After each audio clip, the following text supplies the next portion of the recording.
All members of the Duval Devout, here's a tribute to all those that showed out, but for whom the show will not go on.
Ladies and gentlemen, welcome once again to the Duval Dive. Of course, I am Kyle Nash, the student of the game of the Fans First Sports Network. I know it's something a little different. We'll get into that in just a minute, but had to throw out some, tribute to some of the roster snubs, in the opinion of many in the Duval Devout, and we are going to get into that as the show goes on. But listen, great to have all of you in. An honor, joy, and privilege to do things, but listen, I wouldn't have the strength to go through this difficult time of year without my personal champion, Travis D. Holmes, Big Cat Country. What's going on, my man? Oh, living a dream, brother. This is basically the media Super Bowl. Staying close to your phone. Everybody cosplaying as Adam Scheffler or Ian Rappaport, because this is just all business roster cut day. Let's talk about it. I mean, listen, if Adam Schefter can get a Madden cover, I think during this week you deserve one for what you've done, keeping up with stuff with Big Cat Country and having a ticker and constant updates and all that stuff. But we got a little extra help for this one. Episode number 50, our first official announcement here on the pod about joining the Fans First Sports Network. This pod, as well as me as a writer, doing all of that stuff. But hey, this man with News 4 Jax is still known. I might be talking as paying tribute and all this, but I still remember him as the pastor that's so very well defended Trevor Lawrence's contract extension. My man, Jamal St. Cyr. What's going on, guys? Appreciate y'all having me on. I mean, I have to call it a sermon because you do have Saint in your last name. I feel that's appropriate. You know, sometimes you just got to preach to him. You got to talk to him. Take him to service now. It's just good you're using your platform for the powers of good, which is more than we could say. Well, I'll say it out loud because we have on this show before, but more than we could say for Emmanuel Acho. Anyways, so with all that being said, I mean, let's get right into it. I know that there were elements of surprise on both sides of the ball for with whom the Jags moved on, and there may be a number of reasons for it. I know I'm going to bring up some guys myself that I know Travis won't because he lives on the defensive side of the ball. But Jamal, I'm going to open it right up to you. If there was one you could say that was the biggest surprise being left off the 53-man list, who do you got? I don't know that there were any crazy surprises to me. I mean, there were a couple here or there, but I mean, it was relatively chalk. My biggest surprise is maybe Christian Braswell. I really thought he was a lock for this roster. I thought he had done some good things in camp. He made the play during the preseason game. Nothing but effort. He was a draft pick just a year ago that they really loved a year ago. I thought Christian Braswell was a lock. That's probably the biggest surprise to me of all of them. And that includes, the trade that I know kind of blindsided some folks. I thought Christian Braswell was going to be on the 53. Yeah, let's build on that a bit too, because Tashawn Gibson, because he got traded, I don't know that I count that as a cut per se. Like, I don't know what's going to happen on the other end and what the Seahawks are going to do with him or any of that. But what's kind of your take on that? And Jamal, I'll start with you on that one. I know. I'm going to give Travis a little bit more time to get on the soapbox about what he finds surprising, because I think he might have been a little bit more jolted than you, and that's okay. We all grieve differently. But what do you think about Tashawn Gibson? Look, Travis Gibson, I wasn't overly impressed with him. He just kind of looked like a guy to me.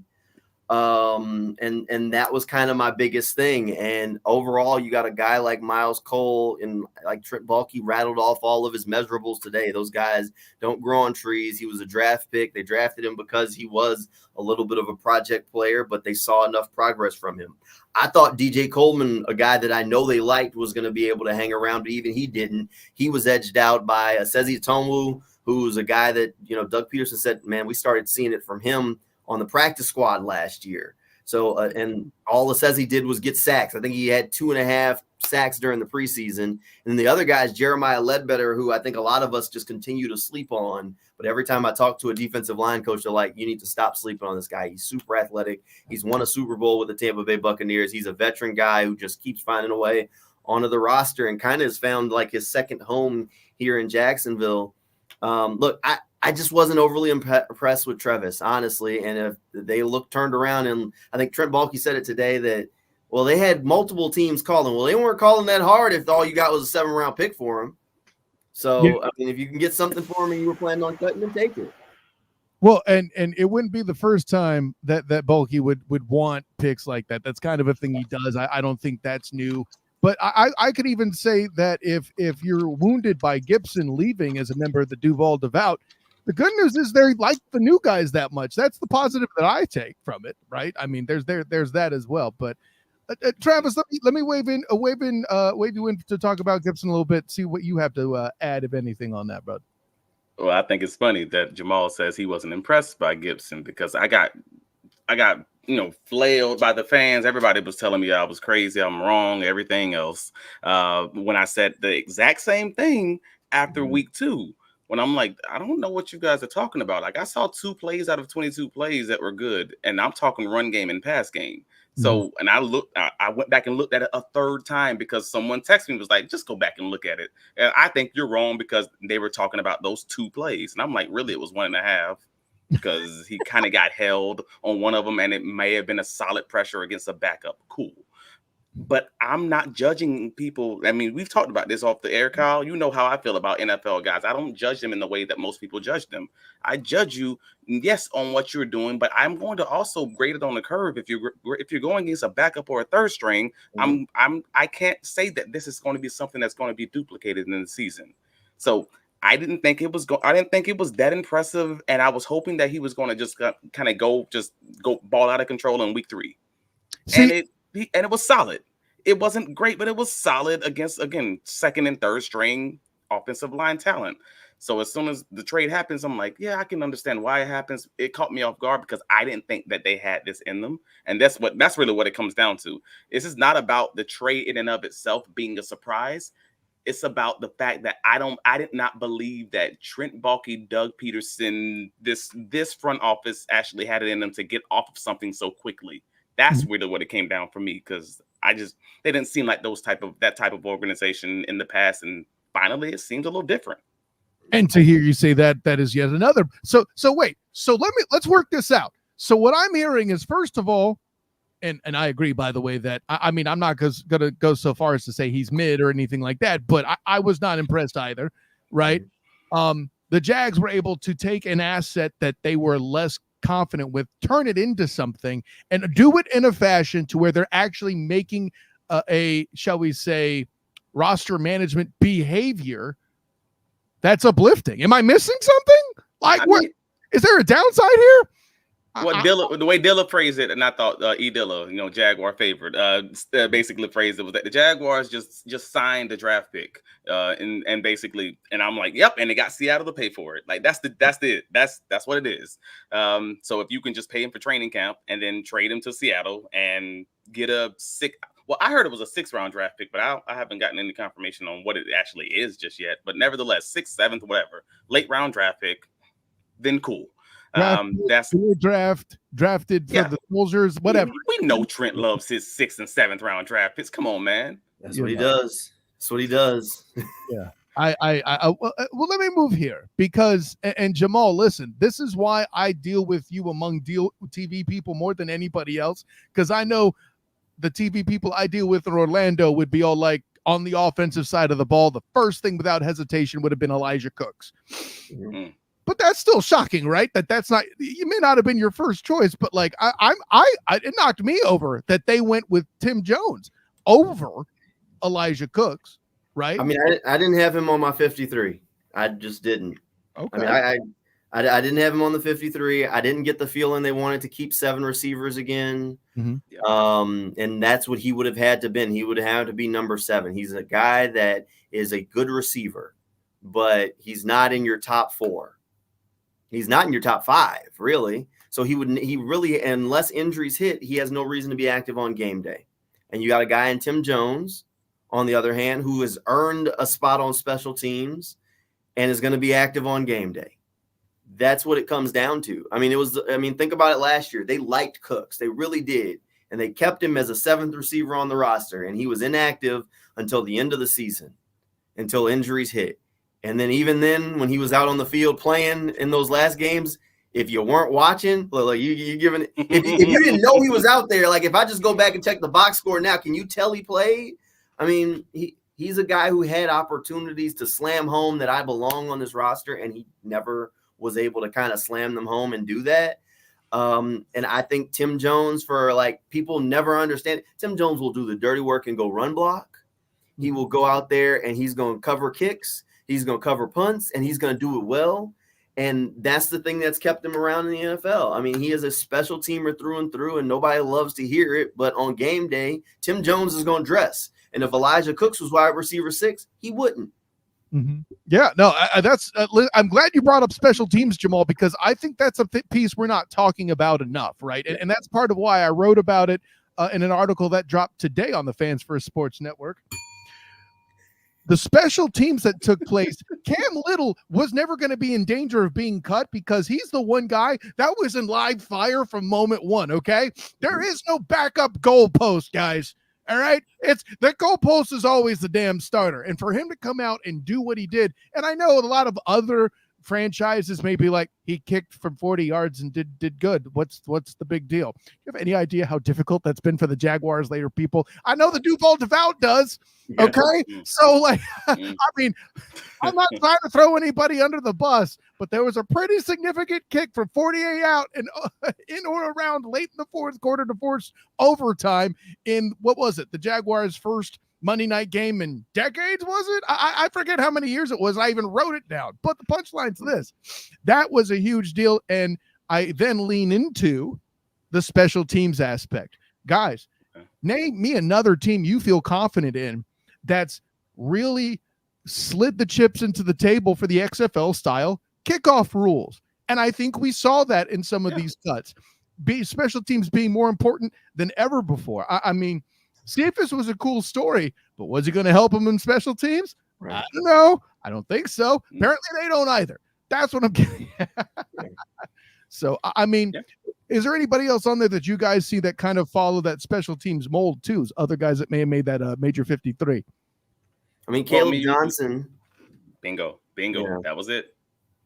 Caleb, man, that was my guy from early. Like we talked about that in practices. From like the it first day of camp, Travis fell in love. I was always taught. I pointed him out immediately. I'm like, that boy can cover, and that's just at linebacker. And I'm like, if he can hit when the pass go on, he's gonna have a roster spot. And I said it then, and I'm like, So I was hoping that he would get a roster spot, and I generally don't have like feelings towards players because I can't. Like I'm not trying to be that guy when I'm writing in a biased way, but. I'm like, I like what I'm seeing. And if my eyes are telling me the truth, then it puts the pads on and he's not like out there just missing tackles. He's going to have a spot. They're going to have to find him a spot. And then he did the same thing when the pass came on and he did the same thing on special teams. And I'm just sitting there like, Hey, I ain't blind. All right, cool. Let's go. Like I feel great about you. We all feel great about the hits when they go through. But just like I feel hurt about Christian Braswell not being on the roster because I thought he was there. Honestly, as the DB guy, your resident DB guy, I thought that was done. I thought that was a done deal. I got 5 and a possible in my hand, and somehow or another they just started cutting diamonds on started the book. I don't understand what's happening, but it happened. I love Spades references being dropped on this show. Can we talk about that for a minute? That was a good one. I mean, listen, Travis and I have done some damage together playing Spades. I'm just throwing that out there. But no, well, and let me take it to this. And Jamal, I don't mean to impose on you to air quotes sit through it. I'm hoping you'll be entertained. But Travis, I got to give you your soapbox then. Beyond Braswell, who are the snubs that you see? I mean, well, Braswell was easily the top snub for me, at least. And even though you disagreed that he is a snub because it's a trade, Gibson was more because I'm judging the front office and I don't believe the front office is going to do it. And then they did something unexpected. That's not me saying that Gibson is a snub. That's me saying I never believed this front office would do what they did. So I just kind of just thought this. I thought the worst and prepared for that situation. And that probably is, hey, this veteran guy is still on the roster, even if I don't necessarily think that it's worth the juice is worth the squeeze, Right. if that makes sense. So after that, we're starting to get into a Terrell Edmonds conversation because I thought that man was a hammer. Like I thought he came and did it every time he was on the field, and I didn't see any, outrageous or any blatant coverage busts. So unless they just saw something else on the, unless he just wasn't giving them enough in the special teams conversation, which is absolutely possible, then I don't know. Maybe it came in numbers game and they just said that they only wanted the 4 safeties, even with the injury to Dewey, even with the fact that Gibson is, suspended for the first 6 games of the season. So that was a shocker to me. Again, it just became the numbers game. They went heavy on D-line. That's what happened. And by the way, this is proof you need to follow Jamal St. Cyr because to confirm the action he saw, he was regularly, not just in the preseason games, but regularly on Jamal's updates that you would get from camp via Twitter. I remember seeing Edmonds' names. I'm trying to pimp your account. People need to follow you, Jamal St. Cyr. That's how it's done on this show. We let people know the good resources. Hey, I appreciate it. Kyle, I'm actually disappointed in you because you're the offensive line guy. We didn't get there yet, is all. Of course. No. Where are you? You were supposed to lead with the love for Tyler Shatley. You keep talking about, we're talking about snubs, and he's the longtime Jag guy. I mean, he's the longest tenured guy on the roster, and this was supposed to be his swan song, said this was the last season, and he's not on the 53. I gotta tell you, Jamal, I think his how you say tenure works against him here. Right, they're trying to find that new beef. They got Ezra Cleveland in the building. They got Food Take Ton handling business. Okay, they want to see what they have from Foster as well. I think though, I reserve judgment because a few of the reps I saw him take were against Vita Vea. Probably not to scale to do to a okay, but I know they're still developing him there. Shatley is a known commodity at year 11, and I think that works against him. I mean, is it a wacky story? Yeah. Is it kind of a stub if you have the bleeding heart thing going? Sure. But I think, and again, to Travis's point, this is another bit of ruthless air quotes or calculated decision making you may not have gotten from this front office in the past. I know it's my role as the big guy on the panel. Let me show my credentials again for my Aaron Evans original painting of me in the day. Okay. But, it's by the way, I have to announce it like that so people can hear it on the pod, like, cause they don't have the vision. But like it's, you mentioned Shatley with the grandeur and rightly so, but unfortunately I have too much space for but that's the problem. Hey man, all I know is sometimes it's better to be sometimes it's better to be the person that retires a little bit early than it is to be Joe Biden and be pushed out by your party. And that's kind of, sometimes you just overstay that, like that lifetime achievement award. I want it while I can still walk, not when I'm out there with a walker. This is a different situation. That's all. So it would have been easier to give him his flowers if it would have just been last season. Where now we see the film, and now it's just like, bro, this isn't gonna work, and that stinks. To that same instance too, with all the injuries seen in the interior, and the there was nowhere to hide during that season where you have simultaneously Walker Little nicked up, Ezra Cleveland nicked up, and that group just in real trouble. And maybe they're in a position to where they think Shatley is injury prone. I'm speculating. I'm not saying that's the case, but maybe they think he's an injury concern as well himself at year 11. I mean, I know I've gone plenty of crazy on the Student of the Game podcast saying the same thing about Christian Kirk and Aaron Rodgers, but he's been Mr. Durable now. Bingo. The Jaguars record for consecutive games held by none other than Tyler Shatley. So it ain't a lot of time filling in for his injured teammates on that offensive line. Guys like Brandon Linder, guys like, you name it, he's filled in for it at this point. So and the numbers. But the fact of the matter is, Shatley's already announced that he's going to retire at the end of this season. From the Jaguars' perspective, he's 9 times out of 9 going to want to be on the practice squad. He's not going anywhere. Right. Like. More likely than not, this is the good situation for everyone, and he's probably going to just be able to revert to the practice squad if that's his choice. And listen, you guys make the point about Mr. Durable, rightly so. There's the reason why I bring up the injury thing is we don't know what they do, but the better point made obviously is man, I'm good here to just sit and collect a check in my last year before I retire. That's cool too. I mean, what better retirement? But Merrill Lynch ain't got jack on that, is what I'm saying. Okay. I guess we need to think about that for future sponsorship consideration. Anyway, here for right? What I think is the thing I like the most isn't so much that I'm a stand for this guy or that I've talked for him a lot, but I like that Duvernay made the roster. Because he's another guy that makes the plays when necessary. I mean, we're not going to bring up Parker Washington on this show, okay? There is no John Shipley sightings here. We don't have to stand for Parker Washington right now, okay? But just what he showed this year with especially the one touchdown catch he had against the Chiefs defense, albeit maybe not all starters, I get it. It is just you have enough guys that can make the tough catches, can make the big plays. I know that what was it? It was Parker Washington was tied for receptions among the team that had the most during the preseason and all that. We're not worried about him. He was going to make it, all that. But maybe that's part of the reason that they felt that they needed 7 receivers last year anyways, because you got Jamal Agnew, who's not really a real receiver in that way, in either way, whereas you have Devin Duvernay, who truly is a receiver who also can just be a really dang good returner. Like that's a different thing, even though it's the same thing, if you know what I mean. No, it's 100%. Yeah, I'm with that too. Another consideration we're not talking enough about is half the reason I believe that they kept Jacob Harris on the practice squad was height last year, right? And I think height was kind of a decision maker for some of these guys, and Tim Jones for special teams to back up Jamal. That's kind of where I'm at. Jamal Agnew. See, that's confusing that you're in the room here, Pastor Saint. Right?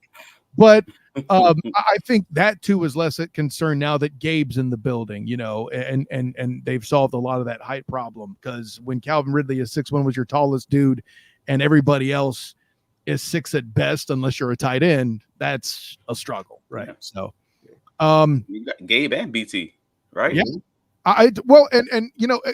We've kind of covered the snubs thing very well, but here's a theory I want to trot out as another guy who's really had a successful offseason, but we're not really talking about it because the expectation changed so quickly for him. But I'm going to run this past you. Jamal, you go first. I think the offseason, or the preseason rather, that Brian Thomas Jr., BTJ himself, has had is epic, right? Because let's think about this. And as somebody on the show who wanted a quarter, Jamal, I ain't trying to call you out, but you was all about the beef, and I was touched by it. You were saying edge at one point, Travis. Like on this panel, we were all over the place. None of us were saying receiver directly. We were saying wait till round 2. They bring in BTJ.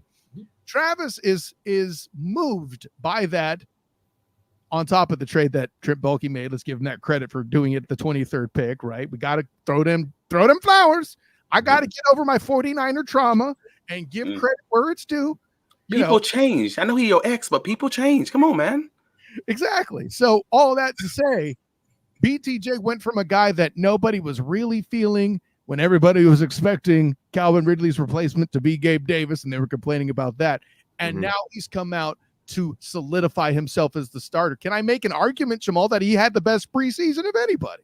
I think BTJ has had a really good preseason. Now, I do stand by my need on the offensive line, because if I have one concern around this roster, or my biggest concern around it, is can the O-line hold up? It's the same group that was right. Particularly the interior, right? Particularly the interior, which is what I was saying. I was like, get a guard, the best guard on the board, take it and run with it, upgrade and roll that way. But the Brian Thomas Jr.